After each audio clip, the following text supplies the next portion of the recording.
On a le sentiment quand on suit ça que la parole de la victime n'est pas prise en compte à sa juste valeur. Bonjour à tous et bienvenue sur Qu'est-ce qui se passe chez les autres. Donc voilà, je vous fais cette petite vidéo aujourd'hui pour vous parler d'un sujet que vous connaissez peut-être, si vous avez suivi un peu l'actualité. Il s'agit de l'affaire Julie. Pour ceux qui ont suivi, il y avait un hashtag sur Twitter qui tournait en ce moment et qui continue d'ailleurs à tourner. Il s'appelle Justice pour Julie. C'est l'histoire donc de cette jeune femme, à l'époque une jeune fille, qui accuse donc les pompiers de Paris de l'avoir violée entre ses 13 ans et ses 15 ans. Seulement le souci, c'est que la justice n'a pas qualifié ces rapports sexuels en viol, mais plutôt en atteinte sexuelle, ce qui est un vrai problème pour sa famille. Donc c'est tombé récemment le 12 novembre. Donc voilà, je voulais faire une vidéo pour en parler, déjà pour situer le contexte et pour un peu avoir vos avis sur cette affaire, du moins pour ceux qui la connaissent. Ils ont été terribles avec toi, qui avait 13 ans, qui avait même pas une première fois eu un flirt. Eh ben non, Julie. La justice dit que non. T'étais consentante. Et ça, c'est insupportable. Donc voilà, c'est l'histoire de Julie, une jeune femme donc, qui accuse 22 pompiers de Paris de l'avoir violée à de nombreuses reprises entre ses 13 ans et ses 15 ans. À l'époque, la famille de Julie avait porté cette affaire au tribunal, qui ont d'ailleurs qualifié cet acte de viol comme une atteinte sexuelle.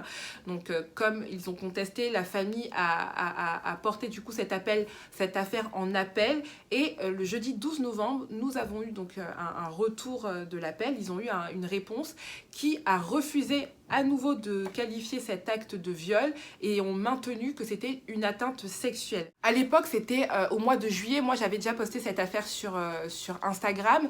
À la base, moi, j'ai connu la justice pour Julie sur Twitter.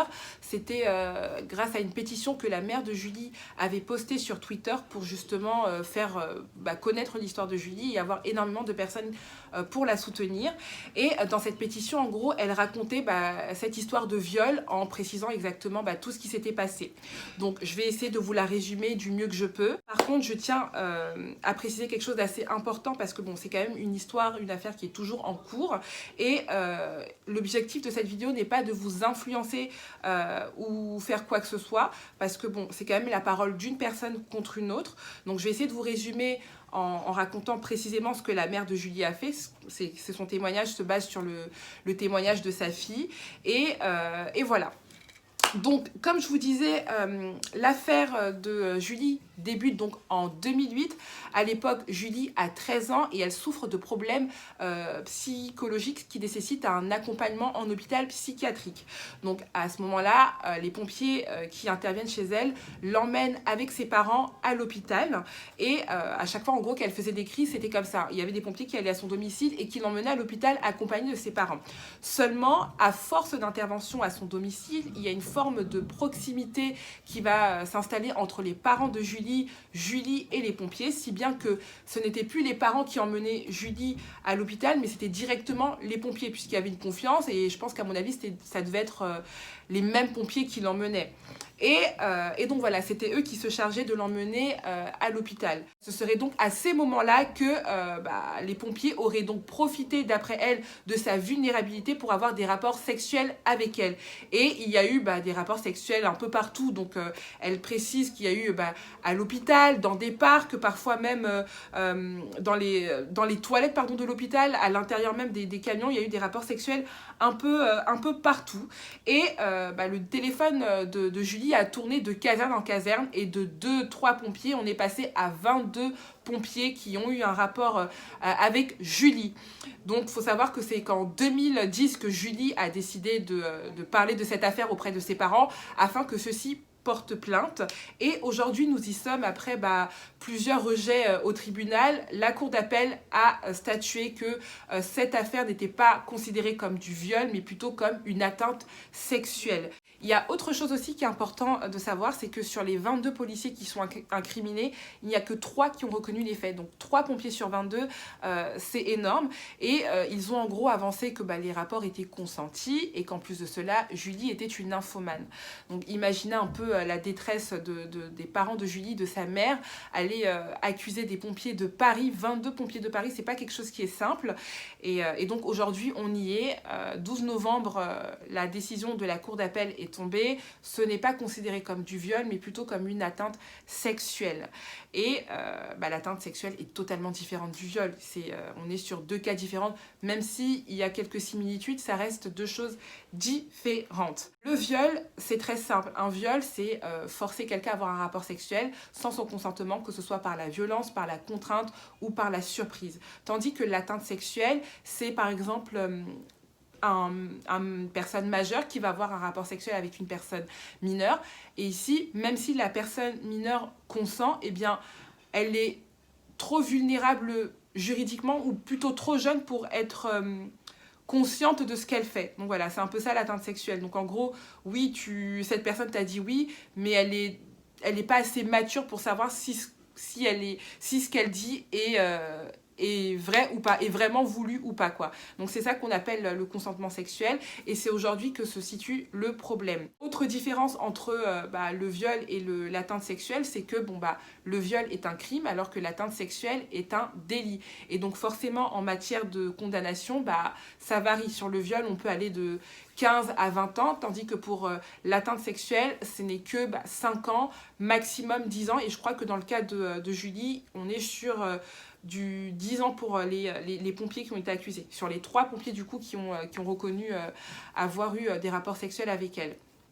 Donc voilà, donc c'est un peu un souci auprès de cette famille, ce que je comprends parfaitement. Forcément, nous autres téléspectateurs, quand nous voyons cela, on est touchés, on a envie de se mettre du côté de la victime. Julie, qui aujourd'hui a 25 ans, a fait énormément de tentatives de suicide, elle est traumatisée d'avoir vécu cela.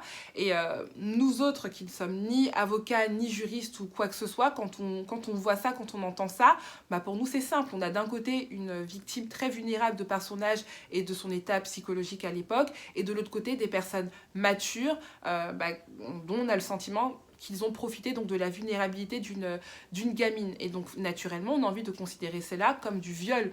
Seulement nous ne sommes pas avocats, donc nous ne maîtrisons pas tous les éléments de cette affaire, et c'est à la justice de faire son travail. Mais quand on voit cela, je reconnais qu'on a un peu ce sentiment que les victimes sont un peu mises de côté et qu'on ne leur donne pas assez la parole, ou du moins on ne considère pas assez leur témoignage dans le cas du consentement sexuel. Il y a aussi tellement de choses, tellement de lois, de jurisprudence qui se sont faites que finalement ça peut créer un méli-mélo. Par exemple, je sais que la majorité sexuelle est à 15 ans, ce qui fait qu'une fille de plus de 15 ans qui a un rapport sexuel avec un adulte, l'adulte ne sera pas inquiété s'il a un rapport sexuel avec elle. Seulement, si éventuellement on constate qu'il y a un détournement de mineur, c'est-à-dire que la fille a eu un rapport sexuel avec un homme mature et adulte, mais que ses parents refusent, à ce moment-là, l'adulte peut être poursuivi en justice. Et puis de l'autre côté, on vous rajoute encore l'atteinte sexuelle, comme le cas de Julie, cette petite, qui a eu un consentement plus ou moins. Et derrière ça, on vous rajoute le viol, où on vous parle c'est de l'agression sexuelle avec pénétration. Donc vous voyez, il y a tellement de choses comme ça qui créent un méli-mélo, et on a le sentiment que la victime en soi elle-même, que la femme en soi n'a même pas son mot à dire, qu'elle peut même pas elle-même poser des mots sur ce qu'elle a vécu, parce que la loi a décidé que tu étais dans cette case-là, donc ce sera comme ça. Et voilà quoi, il y a eu d'autres affaires qui se sont apparentées à cela, comme le cas d'une jeune fille qui s'appelle Aurélia, qui a été... alors elle, c'est... pareil, elle a eu un cunnilingus de la part de son beau-père, sauf qu'on ne sait pas si on doit considérer le cunnilingus comme un viol ou comme une simple agression sexuelle, vous voyez. Donc, encore une fois, la parole de la victime, on a le sentiment quand on suit ça que la parole de la victime n'est pas prise en compte à sa juste valeur. Est-ce qu'une victime ou n'importe quelle personne qui subit un préjudice souhaite vraiment, c'est juste qu'on puisse déjà l'entendre, c'est important de se sentir compris, mais qu'on puisse, que les personnes qui sont responsables de son mal-être puissent avoir ce qu'ils méritent, quoi. en termes de justice. Donc voilà, n'hésitez pas, vous, à réagir, n'hésitez pas à me dire ce que vous pensez de cette affaire, si vous estimez éventuellement que cette affaire, cette caractérisation d'atteinte sexuelle est justifiée, ou si pour vous c'est plus du viol, est-ce que vous êtes plus ou moins d'accord? N'hésitez pas à réagir, et je vous dis à très vite sur qu'est-ce qui se passe chez les autres pour une prochaine vidéo. À très vite.